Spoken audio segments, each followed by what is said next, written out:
Hello friends, मैं अनीता भास्कर। आप सभी लोगों का अपने यूट्यूब चैनल पर स्वागत करती हूँ और आशा करती हूँ कि आप लोग अच्छे होंगे, स्वस्थ होंगे, सुरक्षित होंगे और फ्रेंड्स अपनी तैयारी कर रहे होंगे। तो फ्रेंड्स, मैं हिस्ट्री और पॉलिटी दोनों ही पढ़ा रही हूँ, जो कि टीजीटी पीजीटी किसी भी एग्जाम के लिए बहुत ही हेल्प करेंगे ये। और आशा करती हूँ कि आप लोगों को जो है पसंद आता होगा वीडियो। और आप लोगों को पसंद आए तो फ्रेंड्स बस लाइक करें, कमेंट करें, सब्सक्राइब चैनल को अवश्य कर लें यदि आप चैनल पर नए हैं तो, जिससे कि जब भी नई वीडियो अपलोड हो आप लोगों तक नोटिफिकेशन तुरंत पहुंच जाए। और बेल आइकन को जरूर प्रेस कर लें जिससे कि नोटिफिकेशन मिलती रहे। और फ्रेंड्स चलिए शुरू करते हैं। इसमें आज मैंने टॉपिक लिया है पॉलिटिकल साइंस में प्रभुसत्ता चल रहा है हमारा, तो ये पार्ट 2 है। तो इसमें आज हम विधि अनुसार तथा तथ्य अनुसार प्रभुसत्ता और प्रभुसत्ता के सिद्धांत ये सब हम देखेंगे। ठीक है, तो चलिए शुरू करते हैं। विधि के अनुसार संप्रभु वह है जिसे राज्य के कानून के तहत सर्वोच्च शक्ति प्राप्त हो, जिसके पास आदेश देने तथा आज्ञा पालन कराने का वैध अधिकार होता है। जबकि वास्तविक संप्रभु क्या है? वह शक्ति के बल पर राज्य के सर्वोच्च पद पर असंवैधानिक तरीके से आसीन होता है। तो इसमें देखिए, विधि के अनुसार, ठीक है, कानून के अनुसार संप्रभु वह है जिसे राज्य के कानून के तहत, ठीक है, राज्य के जो कानून होते हैं उसके तहत सर्वोच्च शक्ति प्राप्त होती है। और जिसे क्या है, आदेश देने का और अपनी आज्ञाओं का, अपने अनुदेशों का पालन कराने का क्या होता है, वैध अधिकार होता है। जबकि वास्तविक संप्रभु है जो शक्ति के बल पर राज्य के सर्वोच्च पद पर असंवैधानिक तरीके से आसीन होता है। ठीक है, संप्रभुता का यह भेद राजनीतिक क्रांति विद्रोह के समय देखने को मिलता है। कब मिलता है? जब राज्य में क्रांति होती है, विद्रोह होता है राज्य राजा के खिलाफ, ठीक है, उस समय यह देखने को मिलता है। उदाहरण के अनुसार रूस में 3 शताब्दियों तक तथ्य के अनुसार प्रभुसत्ता स्टालिन के हाथ में थी। किसके अनुसार जो है हाथ में थी? स्टालिन।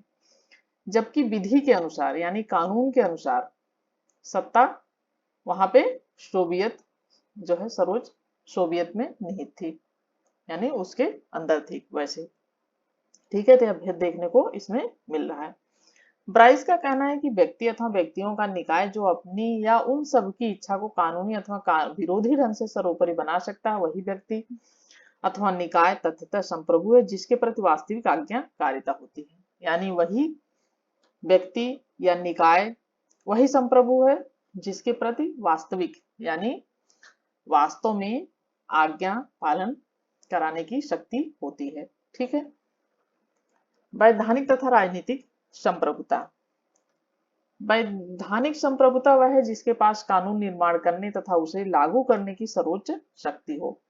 कानूनी संप्रभुता सदैव निश्चित तथा स्पष्ट होता है। ब्रिटेन में सम्राट सहित संसद, क्योंकि ब्रिटेन में सम्राट होते हैं, सम्राट सहित संसद कानूनी संप्रभु का सर्वश्रेष्ठ उदाहरण है। यानी संसद भी है और वहां पे सम्राट भी होते हैं, तो क्या है, कानूनी संप्रभु का सर्वश्रेष्ठ उदाहरण है। जबकि राजनीतिक संप्रभुता का आशय निर्वाचक मंडल से है। ठीक है, राजनीतिक संप्रभुता का मतलब किससे है? निर्वाचक मंडल से, जिसकी इच्छा और समर्थन पर ही वैधानिक संप्रभु का अस्तित्व जो है निर्भर रहता है, या निर्वाचक मंडल यानी जब चुनाव होते हैं। ठीक है, तो वैधानिक संप्रभु का अस्तित्व किस पे निर्भर करता है? इस पे निर्भर करता है। ठीक है, और प्रभुत्व शक्ति जो होती है वह क्या होती है? वो अविभाज्य होती है, क्योंकि वह एक इकाई है। क्या है? वह एक इकाई है, इसलिए वह खंडित नहीं हो सकती, वह खंडित नहीं हो सकती है। और प्रभुत्व शक्ति के विनाश का क्या अर्थ है? प्रभु शक्ति जो होती है उसके विनाश का अर्थ है कि संप्रभुता का विनाश। ठीक है, कानूनी संप्रभु के पीछे एक दूसरा संप्रभु विद्वान है जिसके सामने कानूनी संप्रभु को झुकना पड़ता है। ये किसने कहा? ये डायसी ने। ठीक है, गिल क्राइस्ट के अनुसार राजनीतिक संप्रभुता किसी राज्य में उन प्रभावों का समग्र योग है जो कानून के पीछे होते हैं। इनका कहना क्या है कि राजनीतिक जो संप्रभुता होती है राज्य में उन प्रभावों का, जो प्रभाव राज्य में पड़ते हैं उनका क्या है? यह एक योग है जो कानून के पीछे होते हैं। ठीक है, लोकप्रिय लोकप्रिय प्रभुसत्ता क्या होती है? जो पॉपुलर होती है जब हम यह स्वीकार करते हैं कि राजनीतिक संप्रभुता सर्वसाधारण यानी जनता, सर्वसाधारण से मतलब जनता में निहित है। जब हम यह मानते हैं कि राजनीतिक संप्रभुता जो है वह जनता में निहित है तो उसे लोकप्रिय प्रभुसत्ता कहते हैं। ठीक है, उसे क्या कहते हैं? लोकप्रिय प्रभुसत्ता कहते हैं। जैसे अपने यहाँ लोकतांत्रिक शासन है तो उसे कहेंगे लोकप्रिय प्रभुसत्ता या संप्रभुता। ठीक है, गिलक्राइस्ट के शब्दों में लोकप्रिय प्रभुसत्ता एक शासक या वर्ग की सत्ता के विरुद्ध जनता की शक्ति है। इसमें दो बातें निहित है, बहस का मताधिकार, जो मत का अधिकार होता है, वोट देने का अधिकार होता है, और जनता के प्रतिनिधियों द्वारा विधानसभाओं का नियंत्रण। और जो जनता के प्रतिनिधि होते हैं वो क्या करते हैं? विधानसभाओं पे एक तरीके से नियंत्रण करते हैं, अपना वोट दे के जो जिसे चुनते हैं वो होते हैं, आप संसद में पहुंच जाते हैं और उसे क्या कहते हैं? वो क्या होता है? प्रतिनिधि होता है, और इसके द्वारा क्या करते हैं? जो है नियंत्रण उस पे होता है। तो इनका गिलक्रास्ट ने ये कहा है। ठीक है, लोकप्रिय प्रभुसत्ता राजनीतिक संप्रभुता से इस अर्थ में अलग है, जो लोकप्रिय प्रभुसत्ता होती है वो राजनीतिक यानी राजतांत्रिक शासन जो होता है वह उससे किस अर्थ में अलग है? जहां राजनीतिक प्रभुसत्ता का आशय किसी छोटे समुदाय, कुलीन वर्ग अथवा संगठित शक्ति से होता है।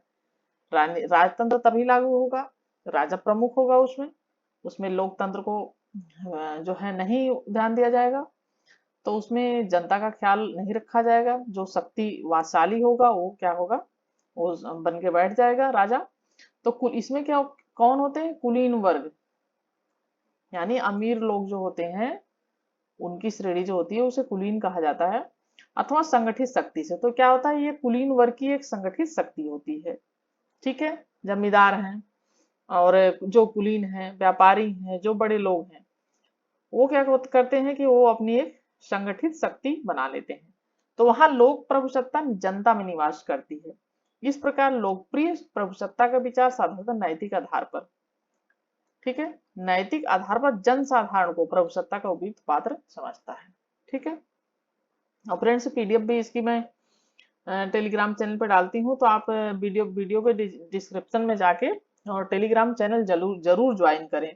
उससे क्या होगा कि आप तो वीडियो देखेंगे, उसके बाद आप जब भी चाहेंगे तो अपना पीडीएफ भी आराम से देख सकते हैं और पढ़ सकते हैं। तो इसके लिए आपके लिए बहुत अच्छा रहेगा एग्जाम टाइम में। इस विचार के आरंभिक संकेत प्राचीन रोमन विचारक सिसरो के विचारों से मिलते हैं, किंतु जैसे जैसे रोमन साम्राज्य शक्तिशाली होता गया वैसे वैसे यह विचार जोड़ पकड़ता गया कि सम्राट की इच्छा ही कानून की मान्यता का आधार है। लेकिन जैसे जैसे यह आगे ये चीजें बढ़ती गई तो उन्होंने क्या सोचा? उन्होंने ये सोचा कि सम्राट यानी राजा जो जो सोचता है या उसकी जो इच्छा होती है वो क्या होती है? वही कानून है। ठीक है, तो ये रोमन विचारक किसने? ये सिसरो के से ये विचार मिलते हैं। मध्य युग में सर्वप्रथम 14वीं शताब्दी में इतालवी दार्शनिक मार्सिलियो ऑफ पादुआ ने अपनी विख्यात कृति डिफेंसर पेसिस के अंतर्गत पोप की सत्ता को चुनौती देते हुए लोकप्रिय प्रभुसत्ता के सिद्धांत को नया जीवन प्रदान किया। जनसाधारण के सर्वोपरि सत्ता के सिद्धांत को ही मार्सिलियो ने गणतंत्र के रूप में मान्यता दी। किस रूप में मान्यता दी थी इन्होंने? गणतंत्र के रूप में। और इनकी कृति कौन सी थी? मार्सिलो ऑफ द पादुआ की कृति थी ये डिफेंसर पेसिस। ये जरूर ध्यान रखें, ये कृति वगैरह यही सब पूछता है और परिभाषाएं पूछता है। ठीक है, और मैं तो डिटेल में करा रही हूँ इसलिए कि आप लोगों को थोड़ा समझ में आए। 17वीं शताब्दी में जर्मन न्यायविद अलियूजियस ने लोकप्रिय प्रभुसत्ता का बड़ा अच्छा निरूपण किया है। उन्होंने क्या कहा है? उनके अनुसार प्रभुसत्ता ऐसा कार्य करने को सर्वोच्च और सर्वोपरि शक्ति है जो राज्य के सदस्यों के भौतिक और आध्यात्मिक कल्याण के लिए आवश्यक है। इनका कहना है कि प्रभुसत्ता कार्य करने की सर्वोच्च और सर्वोपरि शक्ति यानी सर्वोच्च है और वो सबसे ऊपर है। ठीक है, ऐसी शक्ति है जो राज्य के जो सदस्य होते हैं उनका भौतिक रूप से और आध्यात्मिक रूप से क्या है? उनका कल्याण करती है। जैसे कल्याणकारी राज्य की हमारे यहाँ स्थापना है, तो इस तरीके से वो क्या करती है? एक उद्देश्य होता है कल्याणकारी शासन चलाने के लिए। तो क्या कहती है? भौतिक और आध्यात्मिक रूप से कल्याण के लिए यह आवश्यक है। इनका कहना है अल्जीसियस का। उनका मानना है कि राज्य का झुकाव अनुबंधन और सहमति में होता है, क्योंकि लोकतंत्र के अंतर्गत शासकों को जनसाधारण के अंकुश में रहना पड़ता है। ठीक है, लोकतंत्र के अंदर जो लोकतांत्रिक शासन है वहां क्या है? अभी प्रधानमंत्री जी हमारे मन का काम नहीं करेंगे, मुख्यमंत्री जी हमारे मन का काम नहीं करेंगे, जनता का ध्यान नहीं रखेंगे, तो अगली बार क्या होगा? हार जाएंगे चुनाव में। तो ये कि लोकतंत्र के अंदर क्या होता है कि शासकों से जनसाधारण के अंकुश में रहना पड़ता है। ठीक है, ये होता है लोकतांत्रिक शासन। लोकप्रिय संप्रभुता की संकल्पना रूसों के राजनीतिक दर्शन का सार तत्व, तो उसके अनुसार प्रभुसत्ता की सही अभिव्यक्ति सामान्य इच्छा, सामान्य इच्छा, ठीक है, जनरल विल में देखने को मिलती है। ये आप जरूर याद रखें कि सामान्य इच्छा का सिद्धांत किसने दिया था? रूसों ने। दार्शनिक जो रूसो थे उन्होंने सामान्य इच्छा का सिद्धांत दिया था, और एग्जाम में जरूर पूछा जाता है। जो कि किसी समुदाय के सब सदस्यों की तात्विक इच्छा यानी रियल विल का योग होता है। ठीक है, आगे चलते हैं। रूसो के अनुसार कोई प्रशासक अपनी इच्छा को अज्ञाप्ति के रूप में तो व्यक्त कर सकता है, किंतु कानून निर्माण सामान्य इच्छा द्वारा होता है। यानी कोई प्रशासक है अपनी इच्छा को व्यक्त तो कर सकता है, ठीक है, लेकिन कानून का निर्माण क्या है? वो सामान्य इच्छा के सिद्धांत पर आधारित ही होना चाहिए। ठीक है, और सामान्य इच्छा के द्वारा ही होगा। बिखरे हुए जनसमूह को लोकप्रिय प्रभुसत्ता नहीं कहा जा सकता। क्या है बिखरा हुआ जनसमूह? यानी लोग अलग अलग बिखरे हुए हैं, लोग रह रहे हैं और एक दूसरे से ज्यादा वो नहीं है, और उस पे उन पर किसी का शासन नहीं है, लोग एक नहीं है, तो उसको क्या कहेंगे? बिखरे हुए जनसमूह। ठीक है, यानी लोगों का समूह है लेकिन एकता नहीं है उनमें, बिखरे हुए हैं, आपस में बटे हुए हैं। तो उन्हें क्या है? उन पे कोई शासन नहीं कर रहा है, उनका कोई जो है लक्ष्य नहीं है। ठीक है, तो उन्हें क्या कहेंगे? बिखरे हुए जनसमूह को लोकप्रिय प्रभुसत्ता नहीं कह सकते। इसे क्या कहेंगे? लोकप्रिय प्रभुसत्ता नहीं कह सकते इसे। ठीक है, तो बिखरे हुए जनसमूह को लोकप्रिय प्रभुसत्ता नहीं कहा जा सकता। यह लोकमत की शक्ति में ही सार्थक होता है, जहां शासक और शासन का संचालन जनहित को ध्यान में रखकर करते हैं। शासक वर्ग क्या करता है लोकतांत्रिक शासन में? शासन का संचालन करता है, तो जनहित यानी लोगों के हितों को ध्यान में रखकर ही करता है, तो उसे क्या कहते हैं? लोकप्रिय प्रभुसत्ता होती है। तो ये कौन सी प्रभुसत्ता होती है? लोकप्रिय, यानी ठीक है, लोगों में प्रिय जो है वो प्रभुसत्ता होती है। ठीक है, ओके। गार्नर का कथन है कि असंगठित जनमत कितना भी शक्तिशाली हो, प्रभुसत्ता नहीं होता। ठीक है, असंगठित यानी किसी अगर संगठन नहीं है आपस में, उनमें मतभेद है, उनमें विरोध है, ठीक है, तो वो कितने भी चाहे शक्तिशाली हो, कितनी भी शक्तिशाली हो, उनमें प्रभुसत्ता उसे नहीं कह सकते, गार्नर का कथन है।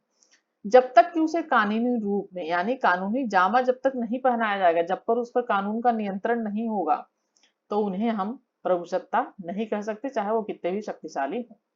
जैसे विधायी निकाय के सदस्यों के अनौपचारिक तथा गैर सरकारी प्रस्ताव कानून में अपरित होते हैं। तो अनौपचारिक होते हैं जो सरकारी प्रस्ताव होते हैं, वो कानून में दिए होते हैं, तो इसे हम ऐसे नहीं कह सकते।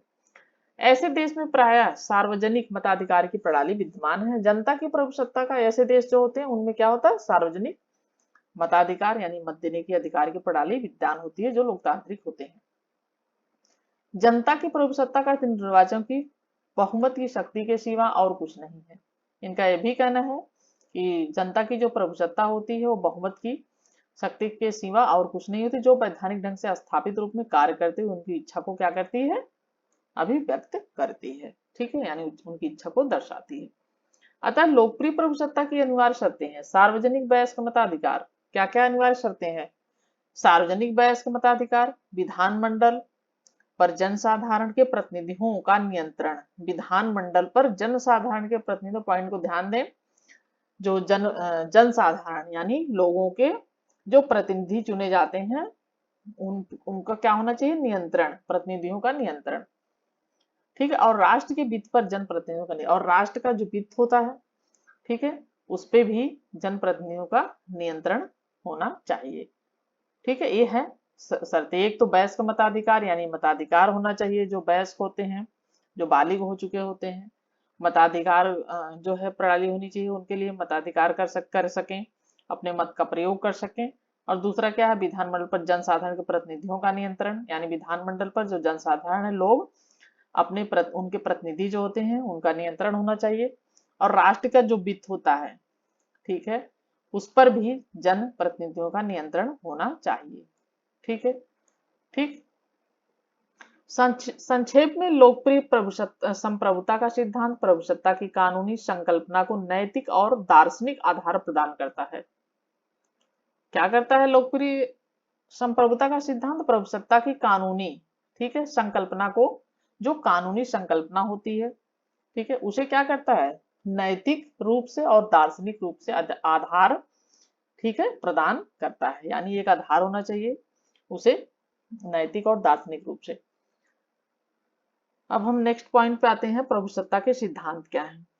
लॉर्ड ब्राइस ने संप्रभुता के 3 सिद्धांतों की चर्चा की है, वैधानिक, ऐतिहासिक और दार्शनिक। कौन कौन से हैं? पहला है वैधानिक है, दूसरा ऐतिहासिक है, तीसरा दार्शनिक है। इन्हें क्रमशः अमर्यादित संप्रभुता, मर्यादित संप्रभुता और लोकप्रिय जनप्रिय संप्रभुता का सिद्धांत भी कहा जाता है।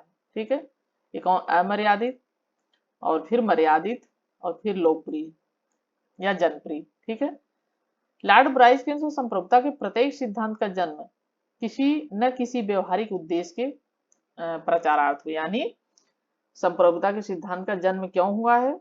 उसका जन्म इसलिए हुआ है व्यवहारिक उद्देश्य के लिए हुआ है, उद्देश्य की प्राप्ति के लिए हुआ है, जो कि व्यवहारिक होने चाहिए। ठीक है, जहां बोधा संप्रभुता के अमर्यादित, अविभाज्य तथा अनंत शक्ति बताकर विकेंद्रीकरण के विरुद्ध केंद्रीकरण की शक्तियों का समर्थन कर रहा था, वहीं हॉब्स का उद्देश्य इंग्लैंड में गृह जनित अशांति तथा अराजकता के स्थान पर शांति इसलिए कर रहा था क्योंकि वह इंग्लैंड की महान राज्य क्रांति को औचित्यपूर्ण, जो इंग्लैंड की महान राज्य क्रांति हुई थी, जिसे गौरवपूर्ण क्रांति कहते हैं, रक्तविहीन क्रांति कहते हैं, करना चाह रहा था। मांटेस्कू फ्रांस के निरंकुश शासकों में नागरिकों की स्वतंत्रता और अधिकार के रक्षा शासन सत्ता को मर्यादित करना चाहता था, जबकि रूसों का उद्देश्य राजद्रोह के स्थान पर प्रजातंत्र की स्थापना था। रूसों का क्या उद्देश्य था? कि राजद्रोह के स्थान पर प्रजातंत्र की स्थापना करना रूसों का उद्देश्य था। यानी राजद्रोह, विद्रोह नहीं होने चाहिए, प्रजातंत्र की स्थापना होनी चाहिए। ठीक है, पहला है अमर्यादित संप्रभुता का सिद्धांत। इससे जुड़े प्रमुख विचारक हैं, कौन कौन विचारक हैं? ज्यामोदा बोधा, एक ही नाम है, टॉमस हॉब्स, जर्मी बेंथन, अस्टिन और हीगल। ये हैं इनके, ये जो है अमर्यादित संप्रभुता का जो सिद्धांत है, इससे प्रमुख विचारक ये हैं। ठीक है, बोधा के प्रभुसत्ता विषयक विचारक, उसकी पुस्तक 6 बुक कंसर्निंग द स्टेट, यह है 6 बुक कंसर्निंग द स्टेट में मिलते हैं। वह प्रभुसत्ता को असीम, अदेय, अस्थाई, ठीक है, तथा अपृथककरणीय माना है। तो उन्होंने क्या माना है प्रभुसत्ता को? वह असीम है, अदेय है, यानी हम किसी को दे नहीं सकते, अस्थाई है, ठीक है, वह हमेशा अस्थाई रहेगी, और अपृथककरणीय है, यानी पृथक जो है उसको नहीं किया जा सकता है, अलग नहीं किया जा सकता। बोधा जो है ये माना है। बोधा का प्रभुसत्ता सिद्धांत क्या है? कानूनी है। उनके अनुसार प्रभुसत्ता विधि का निर्माता है, वह मानव निर्मित विधि से सीमित नहीं रहा। प्रभुसत्ता को क्या मानते हैं? विधि का निर्माता मानते हैं, और उसको जो है ये नहीं मानते कि वह विधि से सीमित नहीं रहा, वह मानव निर्मित विधि से, यानी मानव ने उसे उसका निर्माण नहीं किया है। इसके बावजूद भी उसने संप्रभु को दैवी, ठीक है, विधि, प्राकृतिक विधि और संवैधानिक विधि संपत्ति के अधिकार से परिसीमित किया है। तो उनका मानना क्या है? यह दैवी है, देवी देवताओं द्वारा दिया हुआ कानून है, प्राकृतिक है, ठीक है, और संवैधानिक है, ये है, संपत्ति के अधिकार से परिसीमित इसको किया है। बोधा का कहना है कि संप्रभु कुछ अन्य विधानों ही मर्यादित हैं, विधानों से ही मर्यादित हैं, जिसे वो सर्वोच्च सत्ता से संबंधित विधान कहता है। उसने बोधा का तात्पर्य कुछ प्राचीन प्रथाओं से था। फ्रांस के संबंध में वो कहता है कि संप्रभु शैलिक ला, ठीक है, के विरुद्ध नहीं जा सकता। इनका कहना है कि जो संप्रभु है वो शैलिक लॉ के विरुद्ध नहीं जा सकता है। बोधा द्वारा अपने संप्रभु जो प्रतिबंध लगाए हैं उस संबंध में सेवाइन का कहना है, क्या कहना है? बोधा अपने विचारों में न तो मध्ययुगीन रह पाया और न ही आधुनिक रह पाया। तो इन्होंने क्या कहा है सेवाइन ने? इन्होंने इसकी आलोचना की है, जो है बोधा के जो संप्रभु के सिद्धांत है, उन्होंने कहा है कि न तो मध्यकालीन ही रह पाया और न ही वह आधुनिक ही रह पाया। इन दोनों विचारों से उसका वह अलग रह रहा है। हाब्स भी बोधा की भांति गणतंत्र, राजतंत्र का समर्थक था। उसने अपने संप्रभु को उन सभी बंधनों से मुक्त कर दिया जो बोधा ने उस पर लगाए थे। हब्स के अनुसार संप्रभु राज्य में सर्वोच्च सर्वशक्तिमान तथा अविभाज्य अमर्यादित शक्ति। हब्स ने क्या माना है संप्रभु को? इन्होंने कहा है कि राज्य में सर्वोच्च होती है, ये तो कई बार हमने सुन लिया पढ़ लिया कि सर्वोच्च है और सर्वशक्तिमान तथा अविभाज्य, ठीक है। और जो है अविभाज्य यानी इसका विभाजन नहीं किया सकता, अमर्यादित शक्ति है, ठीक है। हब्स लिखता है कि तलवार के बिना संविदाएं केवल शब्द मात्र है। हब्स क्या लिखता है ये ध्यान रखें, ये लिखा है इसने कि जो तलवार के बिना संविदाएं क्या है वो केवल शब्द के समान है, ठीक है। हब्स का मानना है कि प्रजाजनों के अधिकार नहीं है कि वो संप्रभु की आज्ञा का उल्लंघन करें या सरकार रूप में किसी तरह का परिवर्तन करें। केवल एक ही स्थिति में व्यक्ति संप्रभु की आज्ञा का पालन करने से इनकार सकता है, जब उसकी आत्मरक्षा का अधिकार बाधित हो। तो हब्स का मानना है कि जो प्रजाजन होते हैं, लोग होते हैं, वो उनको अधिकार ही नहीं है कि वो संप्रभु यानी जो संप्रभु आज्ञा की आज्ञा का उल्लंघन करे, यानी जो कानून होता है, संप्रभुता होती है, वह जो कानून उसके द्वारा होता है उसका उल्लंघन करने का अधिकार लोगों को नहीं है, प्रजाजनों को नहीं है, प्रजा को नहीं है, ठीक है। सरकार रूप में किसी तरह का परिवर्तन, यानी प्रजा को यह अधिकार नहीं है कि वो सरकार के रूप को किसी तरीके का उसमें परिवर्तन करें।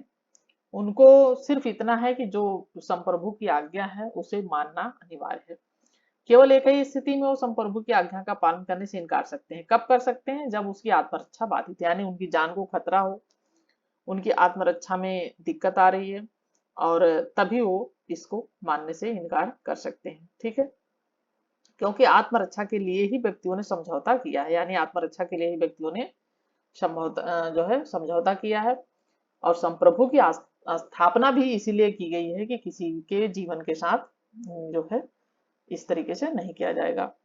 तो सबको जीवन जीने का अधिकार है, तो इसकी स्थापना इसीलिए की गई है कि सब अपना जीवन जी सकें, उस पर कोई खतरा नहीं होना चाहिए। हाउस ने संप्रभु को व्यक्तियों की इच्छा का परिणाम बताकर संप्रभु वैधता प्रदान की है, ठीक है। 18वीं शताब्दी के उत्तरार्ध में बेंथम ने अमर्यादित प्रभुसत्ता के सिद्धांत को पुनर्जीवित किया।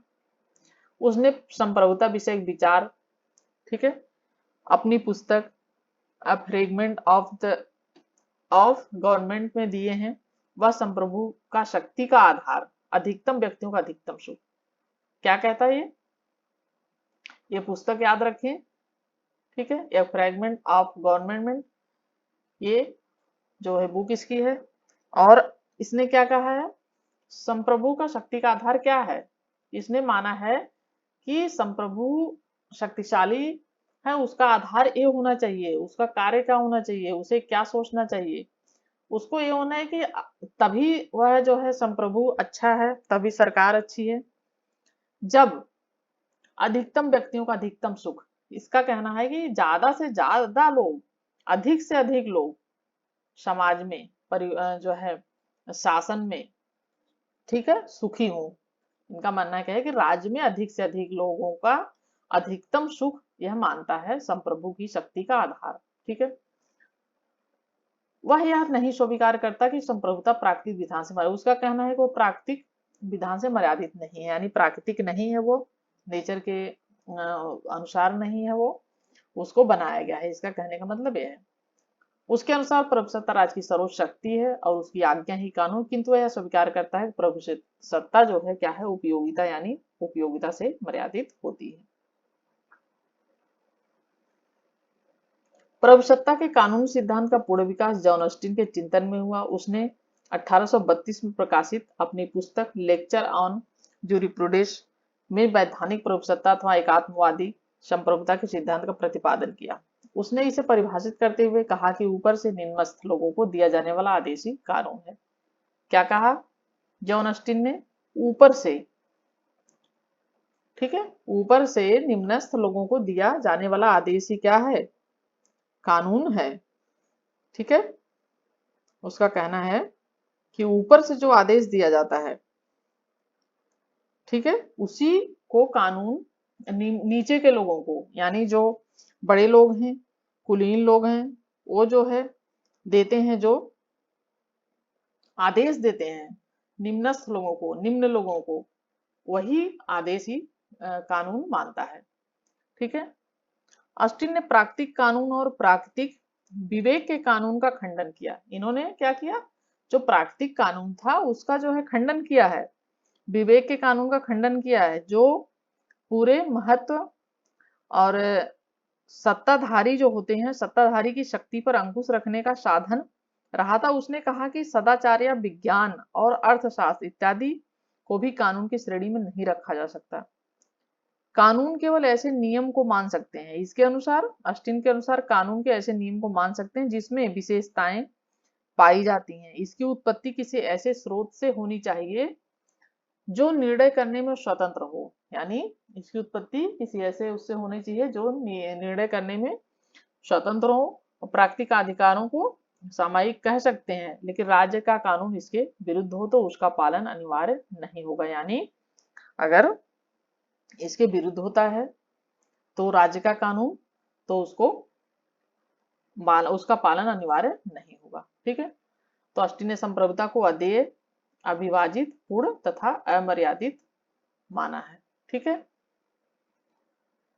ऑस्टिन ने विधि शास्त्र व न्यायशास्त्र के क्षेत्र में नैसर्गिक अधिकारों को नैसर्गिक कानूनों के झाड़ झंकार को साफ कर सदाचार, विज्ञान, अर्थशास्त्र आदि को नकार कर उसने सकारात्मक विधि का सिद्धांत दिया। उसका कहना है कि जो न्यायशास्त्र और विधि शास्त्र है, यानी कानून है, और न्याय के जो क्षेत्र हैं, न्याय के अधिकार हैं, नैसर्गिक अधिकार, नैसर्गिक कानूनों, तो क्या किया, ये कहता है कि उसमें जो झाड़ झंखाड़ यानी कूड़ा कबाड़ा को साफ कर, ठीक है, सदाचार, विज्ञान, अर्थशास्त्र, यानी उसमें क्या शामिल किया गया, सदाचार, विज्ञान, अर्थशास्त्र आदि को नकार कर उसने सकारात्मक विधि का सिद्धांत दिया है। इसका कहना है ऑस्टिन का।